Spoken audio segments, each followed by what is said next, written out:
¿Qué tal? Buen día. Vamos a iniciar con nuestra clase de criminología y criminalística. En esta sesión vamos a hablar sobre la influencia de la edad en el crimen. Eh, Ahorita nos vamos a enfocar un poquito más en la cuestión psicológica o clínica de la criminología para que consideren esa cuestión y pues se den una idea de los temas que estamos hablando, que iremos hablando, que son un poquito más enfocados a la psicología. Comúnmente se ha dicho que en los momentos críticos en la vida del hombre son cuando se inicia en el mundo y que tiene una edad en donde hay una mezcla de pubertad y juventud, refleja falta de madurez en el entendimiento de la vida y esto lo hace llevar adelante actividades dañosas.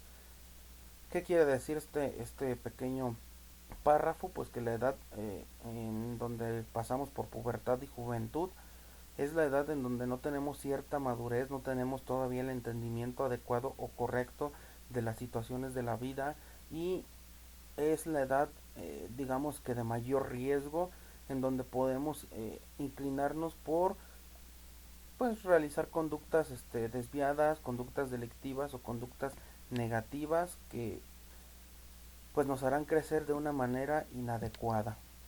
Y vamos a ver esto en diferentes etapas. Por ejemplo, en el niño, el menor de escasa edad realiza actividades sin tener todavía un concepto definido de la realidad, sin concebir todavía cómo diferenciar lo bueno de lo malo, por ende debe estar bajo la custodia de sus padres o tutores. Aquí es muy importante esta cuestión, esta etapa, más que nada hablando de edades. Si se fijan, el tema es cómo influencia la edad para la comisión de delitos o en el crimen. Entonces, pues cuando eres niño, todavía no eres maduro, todavía no eres consciente y todavía no sabes diferenciar entre lo que es bueno y lo que es malo. Quizás uno como padre pues les va enseñando, les va diciendo esto está bien, esto está mal, esto es bueno, esto es malo, pero no son todavía completamente capaces de saber diferenciar eso o van a actuar pues por impulsos y no por madurez, no por reflexión, no por mentalidad. Entonces en esta etapa pues hay que estar cuidando mucho a los niños, cuidando mucho a estos individuos, porque por ejemplo yo les puse aquí una imagen de un niño con un arma de fuego. Hay veces que las personas adultas poseen armas de fuego en la casa y a lo mejor el niño la encuentra y juega con su hermano a policías y ladrones y pues termina accionando el arma y lo lesiona o lo llega a matar y él no lo hizo con la intención de, de dañarlo, él lo hizo porque estaban jugando. Entonces esto tiene que ver o es muy importante el conocer precisamente las influencias de la edad. En este caso pues no se le puede juzgar porque en primera es inimputable por la edad y en segunda pues porque no sabemos realmente cómo lo quiso hacer o qué culpabilidad tiene el niño, aparte por su desarrollo psicológico pues se debe de pensar o se debe de analizar. Ya el adulto, el hombre que con experiencia ha llegado a su época de edad media, se encuentra consciente de sus actos y sabe definir o precisar lo que está bien y lo que está mal. Por ende, su conducta se torna pues ya peligrosa. Eh, si con este estado de conciencia realiza un delito o un crimen, no puesto no solo lo hace vulnerable, no solo lo hace voluntariamente hablando, perdón, sino que también prevé sus efectos, condiciones que entrelazadas constituyen el factor criminógeno. Aquí lo que nos quiere decir es pues que el adulto ya sabe lo que hace, que el adulto ya está consciente de lo que está bien, de lo que está mal, de lo bueno, de lo malo, ya sabe diferenciar y precisamente estas acciones las va a hacer de manera voluntaria, las va a hacer porque él quiere, porque quiere obtener, no sé, alguna ganancia económica, material. eh, ya sabe a esta edad, ya es maduro, ya sabe inclusive qué condiciones, qué efectos pudiera tener cometer este delito, cometer estas acciones, ya sabe que si lo agarran, pues lo van a inculpar, va a recibir una pena, una sanción, o inclusive la sociedad pues lo puede querer linchar, por ejemplo, cosa que hemos visto actualmente muy frecuente. Entonces ya sabe las consecuencias de lo que está haciendo. Y vamos a la edad senil, en este caso ya nos referimos más a las personas de edad avanzada, ya a los señores casi acercados o dentro de lo que llamamos nosotros la tercera edad. En este caso son pues delincuentes o criminales ancianos, son acusados de delitos sexualmente en menores. Esto es de los delitos que más se les puede encontrar.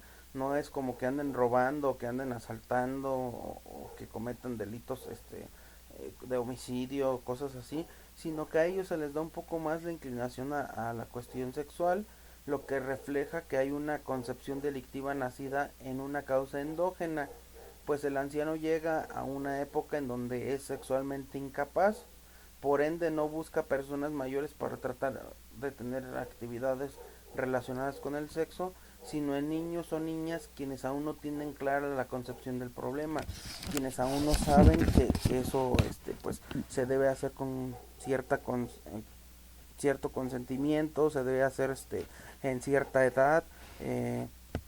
Y pues aquí es lo que podemos encontrar principalmente y muchos ejemplos, por ejemplo cuando los papás dejan al niño con sus abuelos, y sus abuelos pues ahí jugando con ellos de repente los empiezan a tocar o les empiezan a mencionar este tipo de situaciones enfocadas a la cuestión sexual, pues entonces ahí es donde principalmente se dan este tipo de delitos en la edad senil. Y pues esa es la explicación que se le puede dar, de que pues ya no tienen la capacidad de mantener relaciones sexuales con otras personas y pues buscan como algo, un medio para poderlo hacer. Ahora vamos al problema en México del crimen y la edad. En México la edad en que más daños se ocasionan en estas condiciones está entre los 15 y 20 años. Esto viene a representar la actividad justificada de encontrar al menor con mayor precocidad en el ámbito social y también en el crimen. Es evidente que el crecimiento de la delincuencia en un país depende de su desarrollo económico, del nivel de vida de la sociedad y la interrelación de estos factores con las condiciones culturales y educativas.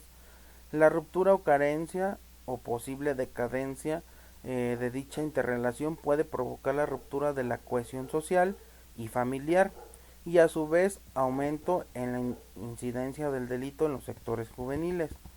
Eh, pues aquí, como bien lo menciona, todo esto de que los jóvenes o los pubertos o los niños o personas o individuos que están en desarrollo y como lo mencionaba al principio entre la pubertad y la juventud son más vulnerables a que sean convencidos por el crimen para actuar dentro de ese ámbito o inclusive a lo mejor porque consumen drogas o porque tienen problemas culturales, educativos, sociales, económicos y los va a ir orillando o se les va a hacer muy fácil cometer este tipo de conductas. Entonces eso es un problema que tenemos actualmente en México. Pero todo esto viene de lo que son los factores exógenos, que son aquellos que se producen fuera del individuo, y los factores endógenos, que son aquellos que están dentro del individuo y se encaminan hacia afuera. Los factores endógenos provienen de endo, que viene del sentido dentro, y gen, que es como origen. Se acuñó el adjetivo endógeno que denota algo que surge de sí mismo, de causas internas, o es propio de sí, por ejemplo, patologías genéticas o psicopatológicas. Y aquí vemos lo que son los factores genéticos, más allá del sexo y de la raza, la herencia genética de cada ser marcará, condicionará sus principios característicos físicas como color de pelo, de piel, de ojos, pero también estatura, talla, peso o incluso propensión a determinadas enfermedades. Cuando dicen que por ejemplo en tu familia tienen diabéticos y que eres propenso a ser diabético, pues a eso nos referimos con los factores endógenos genéticos. Vamos con los factores hormonales, pues su nombre lo dice, Esto tiene que ver con el crecimiento y con el desarrollo de acuerdo al factor hormonal. Esta cuestión es endógena porque pues las hormonas son de nuestro cuerpo, son de nuestro sistema pues fisiológico, y depende de ellas pues nuestros comportamientos. Entonces esta es una cuestión endógena. Y otro factor endógeno son los circunstanciales. Se trata de factores ambientales que entran en juego antes del nacimiento del bebé. Por ejemplo, cuando en el embarazo la madre se alimenta con pues comida indebida o con sustancias como alcohol o drogas o tabaco, va a generar pues un entorno de peligro al momento de la gestión o de la gestación, perdón, y pues esto puede llegarte a alterar de alguna manera. Entonces, ya sea en cuestiones fisiológicas, en cuestiones biológicas o inclusive en situaciones delictivas. Y ahora vamos con los exógenos. Factores exógenos viene de exo en el sentido de afuera y gen como origen. Esto quiere decir algo que surge fuera de sí mismo, son causas o factores externos que influyen en el comportamiento de la persona, por ejemplo, factores económicos, sociales o culturales. Uno de los factores es el factor alimenticio, probablemente sea uno de los factores que más incidencia tiene en el crecimiento y desarrollo en las primeras edades. Una mala alimentación, especialmente en el primer año de vida o en los primeros años de vida, pueden afectar al individuo. Del mismo modo, también una alimentación excesiva puede generar alteraciones graves en la salud.